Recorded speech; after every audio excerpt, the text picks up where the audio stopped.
Hey free to play gang, welcome back to another video. So today we are actually going to take a look at not my Hyde, but Kovian's Hyde. So Kovian is actually one of the content creators as well. He is almost at 1,000 subscribers, so if you do find that you enjoyed this video, which is entirely based on his content, then please consider subscribing to his channel. Subscribing is free and you can always change your mind afterwards. Now without further ado, let's start not with his video first, but let's take a look at Hyde's skills before we move on to his content. Okay, so attacks an enemy twice, each dealing damage equal to 65% of attack, while stealing 2 buffs and reducing a target's HP ceiling by 100% of the damage dealt in this attack. So this attack actually strips up to 4 buffs on a single skill, which is crazy good. And the reason why I say strip, you will know in just a moment. And furthermore, this attack also reduces the target's HP ceiling by 100% of damage dealt in this attack. So this skill is so dangerous. It removes so many buffs and it also deals so much damage, and you also reduce your ceiling, which is crazy. Now moving on to his third skill, this is Cerberus. Steals 1 buff from each enemy and deals damage to all enemies equal to 110% of attack, and then you convert 30% of the damage dealt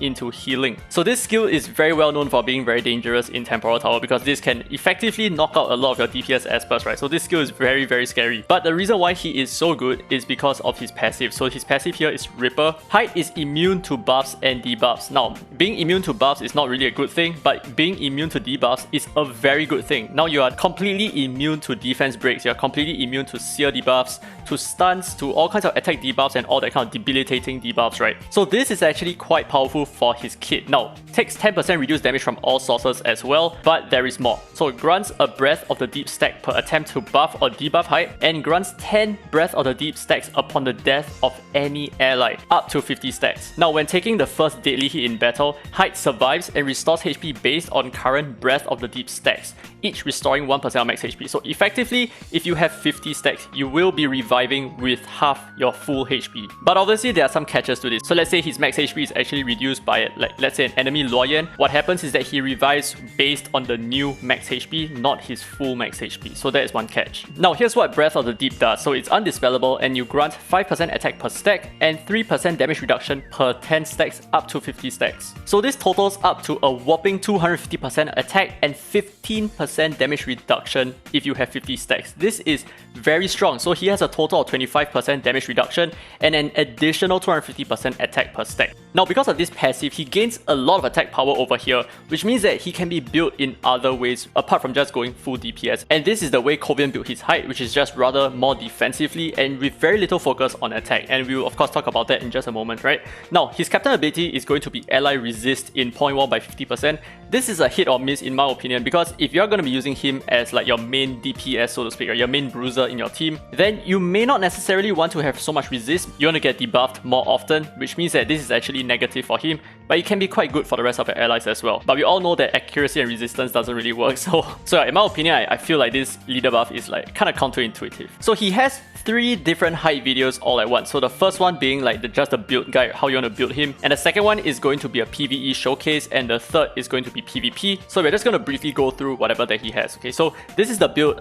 You can go ahead and watch it if you want to. I'm just going to summarize it and not take away too much from his videos. So basically what you're seeing over here is his stats being like very defensively, right? So let's take a look at it in closer detail. He has more than 30,000 HP and a good 1,700 defense. That's not bad. Now the reason why you want to have so much defense is because he cannot be defense broken, which means that the more defense you have, that is essentially the kind of tankiness that you cannot dispel from yourself, right? You cannot reduce your defense, which means that him running with defense is a good thing. Now the reason why you also need to have a little bit of HP is because you want to be careful when encountering enemies such as Tang Yun, because Tang Yun can ignore defense and he can deal a lot of damage. So you need to have a lot of HP to mitigate the defense ignoring skill that Tang Yun has. So as such, you will still need some HP. Just going full defense is not good enough. So the way he built his Hyde, and this is also the way that I would recommend to everyone else as well who watch my videos, the way that you want to build a Hyde is going to be Hades Avatara. This is probably quite well established at this point of time, but the way that you want to give him main stats can differ depending on player to player. So for his build, it's going to be crit damage, defense and HP, and I feel that this is also the best way to build your Hyde. But there are also players who run with double defense, but that also opens you up to Tang Yun attacks, and there are also players who run with just full HP, so it's just crit damage, HP. While that is also fine, you become greatly weakened when an enemy brings a Loyan, because Loyan immediately cuts 30% up to 50% of your max HP, which means that you have just very little HP and very little defense at the same time. So that's why I do feel that crit damage, HP and defense is going to be the main way you want to build a Hyde. Now obviously you want to have a lot of crit rate and a lot of crit damage as well, so he has 75% crit rate and a very good chunk of 280% crit damage. This is pretty good stats, but as you can see, for his attack, he has almost no attack stat. Now the reason is, like I've said before, his passive gives him an additional 250% attack, which makes him so solid. Now over on his PvE showcase, there are a total of 4 different places that he used his Hyde at. So the first is going to be a solo farmer at Purgatory 12, but the thing is, this takes a little bit more time. It takes about 5 minutes to run, and the thing is, as you progress through the stage, maybe I can just show you guys what I'm talking, right? So as you progress through the different waves, you will actually lose all the golden buffs that you have, which is kind of a problem for him because that means that he moves on to the second wave being a little bit weaker.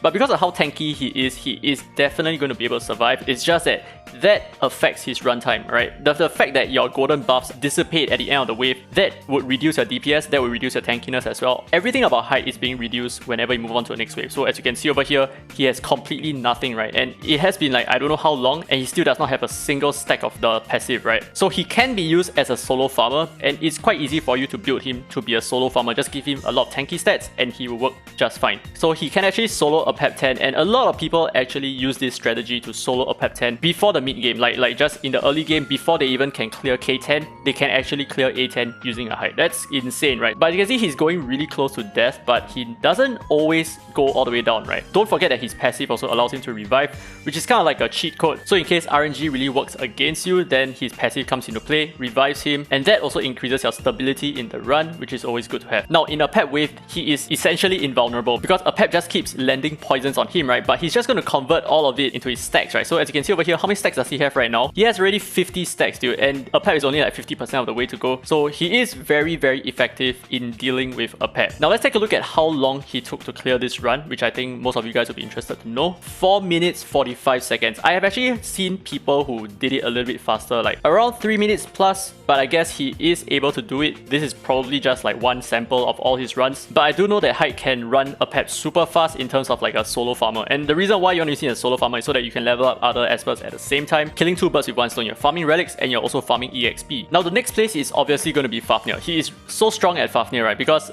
firstly he removes buffs from the boss, and secondly he multi-hits a lot as well, based on his first skill of course, and thirdly he cannot be debuffed, but he can be frozen. Okay, he can be frozen, but he cannot be debuffed by stuns and the slows, which means that he's constantly always going to attack, right? He's always taking a turn to attack. He will never be held back, and the thing is, he does a lot of damage the longer the fight drags on, and Fafnir is known for dragging fights, so he definitely thrives over here. He is a really good pick as well. And he also uses Hyde for anti-debuff team. So for example, there's a Longmian, a Jiangman, a Dahlia. They all have all kinds of debuffs, right? So with that's actually going to push his passive stacks a little bit more frequently, especially Jiangman.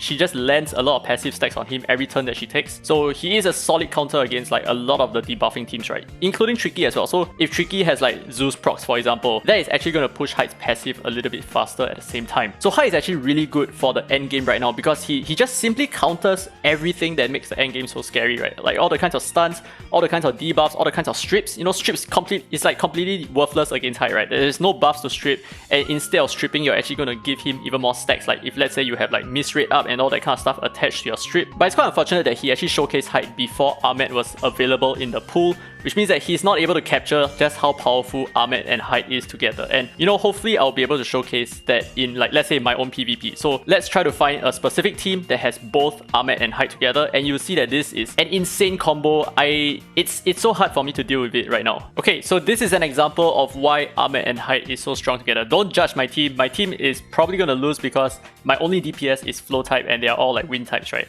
But I just want to showcase like why this is so strong. So we are gonna aim Hyde, which is technically what most people should do. You guys should start off by aiming Hyde. That's because as soon as you get him off early, he's going to revive with less HP because he has lesser stacks, right? Hopefully he has lesser stacks at that point of time. But the problem here is Ahmed will singly heal him, and every time that Ahmed heals him, he's going to gain more of his passive stacks because Ahmed has buffs that would buff Hyde. But of course, Ahmed's buffs don't actually land on Hyde because Hyde is immune to buffs, but yet Hyde can get buffs from his own passive. I don't really understand how that works, but it is what it is. So what you're going to see here is that Ahmed is just going to push his stacks a lot and a lot and a lot, and he's probably going to hit like 50 stacks very early on in the game, in like maybe the next 1 minute. Yeah, maybe like in the next 1 minute he's going to have like 50 stacks. It's incredibly difficult to take down the Hyde because he has so many stacks right now, which, oh actually, you know what, let's just change our target for a bit.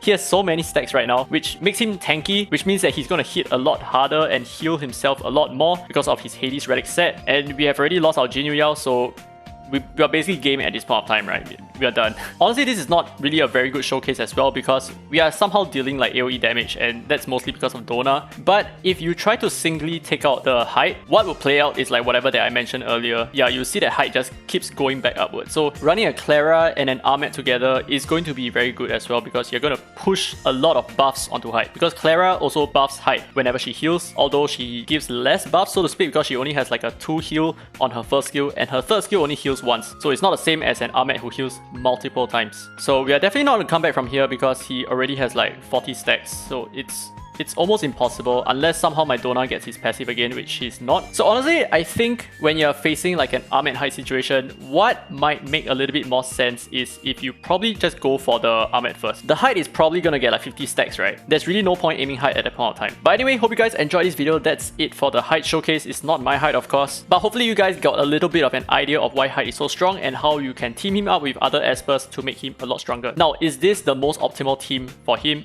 I might say no, because the Gabrielle isn't really benefiting Hyde. She's more benefiting everyone else, but the thing is, most people would target Hyde first, which makes me feel like Gabrielle may not be that good, but he probably do not have a Sally. Sally is probably a better replacement over here because Sally has a damage mitigation on her third skill, which effectively protects your Hyde a little bit more. She's basically the only Esper out there that can somehow buff Hyde in her own way. So hope you guys enjoyed the video. If you did, don't forget to hit the thumbs up, it really helps the channel, and subscribe for more Dislyte content. Now this has been Daddy Free to Play, and as always, I will see you in the next video.